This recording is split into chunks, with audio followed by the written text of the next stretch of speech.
Alright, let's give these injectors a test just to see if they're actually opening and closing. So I'm going to connect a couple alligator clips on here, down inside the prongs. And these are basically, either way, doesn't matter. Positive and negative does not matter on these. I just put in this business card in there because I don't want the two alligator clips to touch because they're not covered with anything. I don't want them to short out. So let's put that in there. And we'll see if we can hear it firing.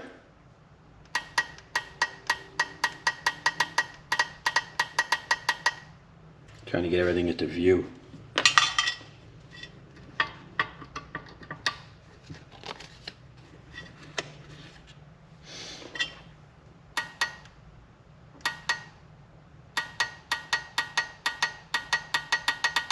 Alright, that one sounds good.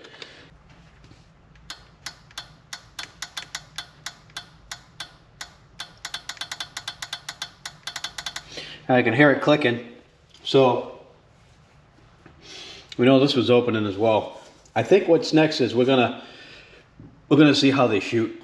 Alright, I gotta make something up that will allow me to test this. Saw a couple of things on the internet on a way to make it do-it-yourself injector tester. So I got a small drill here, and it's the same size as this rod right here. And I'm going to drill a hole in this cap to put the rod in, and we'll try that. All right, what I did was I measured this with my vernier. There's 82 thousandths diameter, so I used an 80 thousandths diameter drill. I drilled the top of this cap and I forced it in, and it's on there pretty good. I don't think it's coming off. And we're going to use a tire stem with no Schrader valve in it. Schrader valve is out. It is not in there. And we're going to screw this on here like this. So first what we're going to do is we're going to remove one of these injectors. We'll start with this one.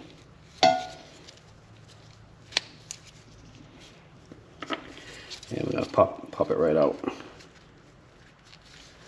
if I can.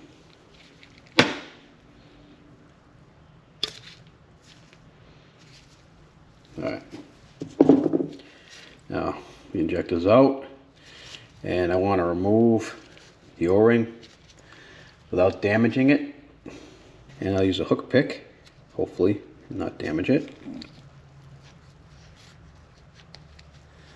which will allow me to get behind it and just pop it right off. There we go. There we have it.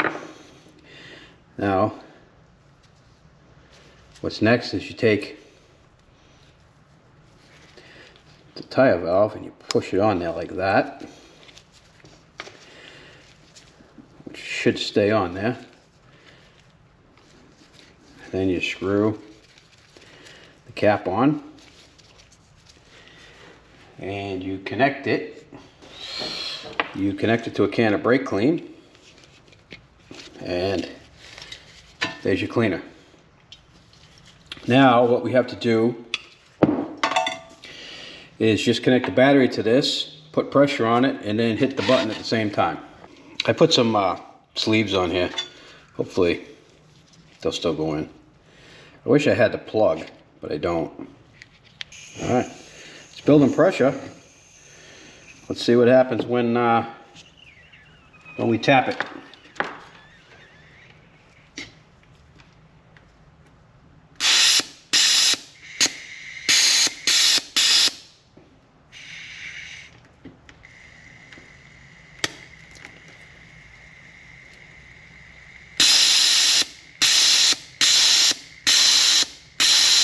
Ooh.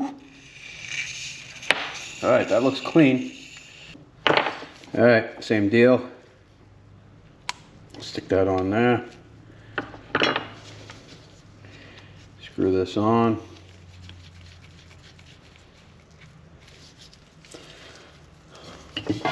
Connect it.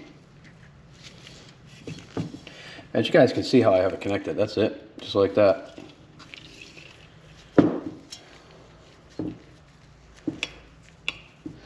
Now connect a couple of wires to it.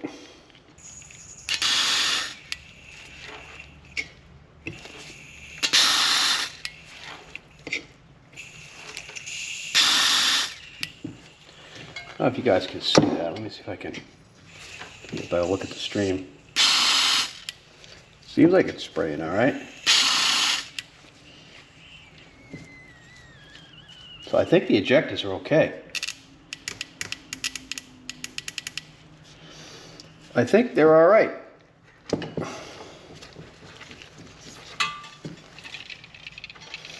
I think they're all right. So that's how you test them. So they seem to be spraying okay. So I don't think it's the injectors. I'm going to put the injector back in. I just put a tiny drop of oil in that O-ring just to get it to go back inside. And as you can see, I'm just going to push it back in there. And I'm putting the actually, you know what? I'm going to switch these. I'm going to switch them to the other side. I was going to put them back in where they came out of, but I'm going to switch them just in case that is the problem. Alright, let's put the injectors back in because I know that they work and they're okay. So let's pop them back in.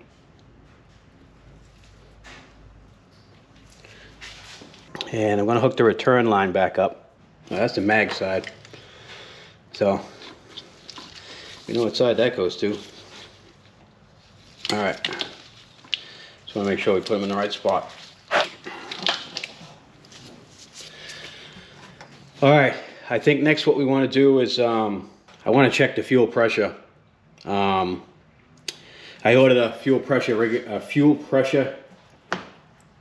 testing kit. It should be here tomorrow, so we'll check it then. Alright, fuel pressure testing kit arrived. So we are going to hook that up and see what kind of fuel pressure we get in that rail. Alright, let's see what we got.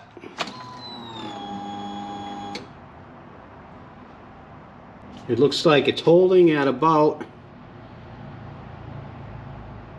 44 psi. 43.5 plus or minus 2 psi. And we are at, well, it dropped down to 40 now, so it's not completely holding, but let's fire it up again.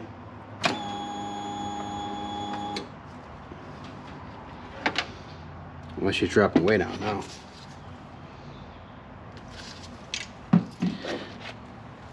We got a leak somewhere.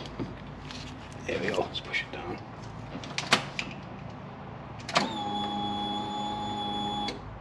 So it's at about 50 psi right now. Seems to be holding at 50. Alright guys, I just have this loosely on there. I took it off the mount just so it's plugged in. I got both injectors plugged in. Fuel lines are in, the vents in, both spark plugs are in. I gapped them, the gap was a little tight. I loosened it up, it's supposed to be 30 thousandths. It was like probably 20, 28, a little bit small. So I fixed those, I cleaned them, put them back in. I did order new plugs, I just haven't got them yet. Let's see if this thing starts, shall we? Alright guys, let's try to start it. Let's see what happens, shall we?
Well, that don't sound good. As you guys can see there, it's clearly blowing something out of the carburetor here. So I don't think one of the valves is closing all the way. Maybe. That smells like gasoline. I think the valve, one of the valves is stuck. Maybe they need to be shimmed. I don't know. We're gonna have to take the valve cover off, I think.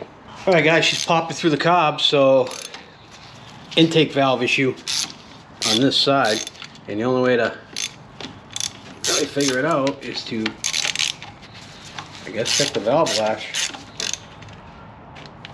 So let's get the valve cover off. See what we're looking at.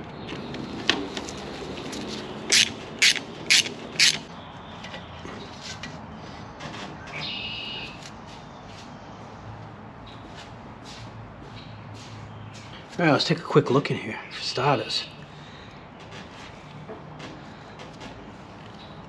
I don't see any issues.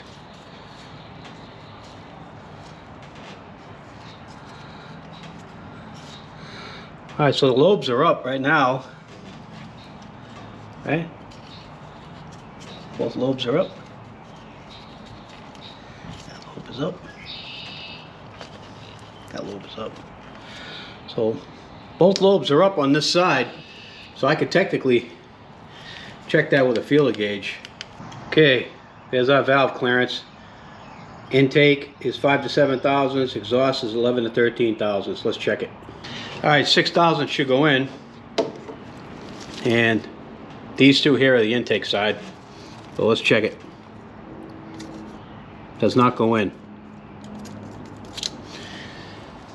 So those are 3 thou and 4 thou. I'm gonna check the other ones now. All right, guys, this is a first for me. Check this out. Camshaft's broken. Look at it. Oh man. That's broken. That's not good. That's not good at all. I guess we can take this off because it is what it is.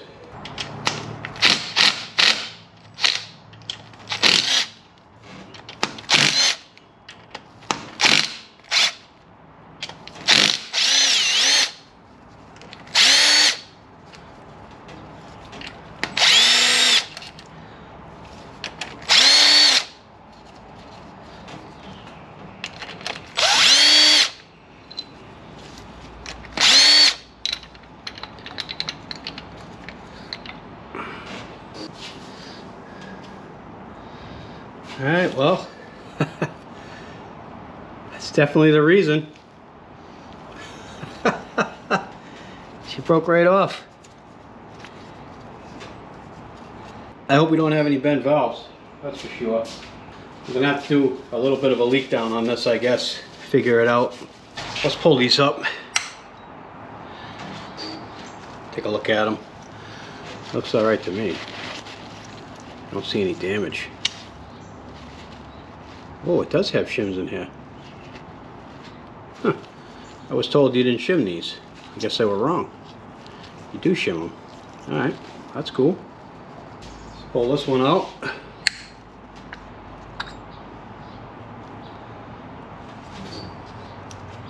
Shim is in there. Alright.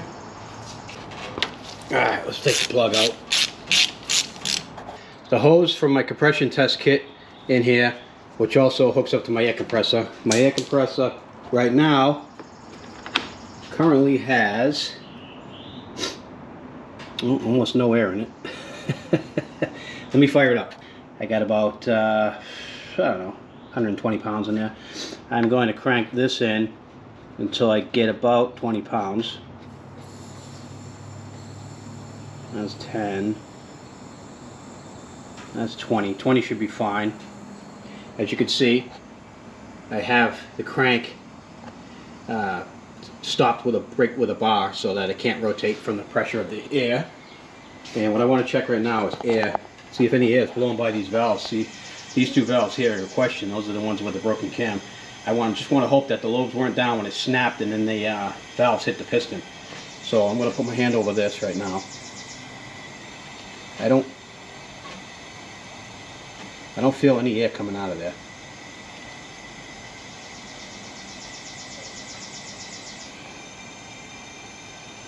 I don't feel anything because I still had gap underneath these two front ones here, so I know they're not touching. So the intake's fine.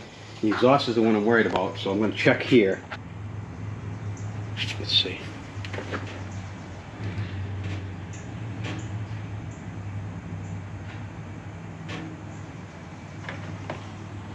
And I got my ear to it and I don't hear anything. I think we lucked out. I really do. I think we lucked out. I think the valves are fine. I think all we have to do is replace the crank and then reshim the valves, and we should have a good motor here. Fingers crossed. All right, I'm going to go online. I'm going to see if I can find these parts and see what they're going to cost me. All right, guys, that's it on this video. I did find a camshaft on eBay, used, low hours, from an ATV breaker or scrapper or whatever you want to call it. Anyways, that's coming. Should be here in a week. So there's really not much I can do with this until I get that camshaft. Pretty interesting. I don't know how this thing ran.